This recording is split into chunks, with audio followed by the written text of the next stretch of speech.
When I grow up, I'm going to leave my home and adventure out into this big, wide world. Wait, why would I do that? I don't know what's out there. I don't know who's out there or what's going to happen. Who's going to fold my washing, do my washing, cook me food? Who's going to help me when I'm at my lowest? I can't because I'm already at my lowest. I need some uffie. That comes from my mum. So what am I going to do without her? If I don't have her, then I don't have half of my brain, because my brain lies in my mum's brain too. It seems really cool to grow up and, I want to be a kaiako, I want to be a lawyer, I want to do all these things. And the world seems great, but I don't really know if I want to go out there. I only just realized not long ago that I only have 2 years left of kura.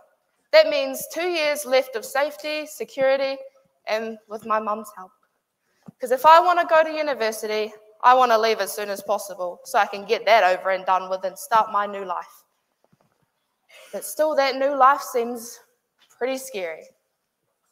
I don't know what I'm going to do. I don't really know what I'm doing right now. But hey, it's just coming. It's coming with the flow. And hopefully that's going to be the same as my life. I have a sort of plan. Like I've mentioned about 3 times, I want to be a kaiako. But who knows? Maybe in the next 2 years, that might not be what I want to do. I might want to do something else. But I just don't want to leave home.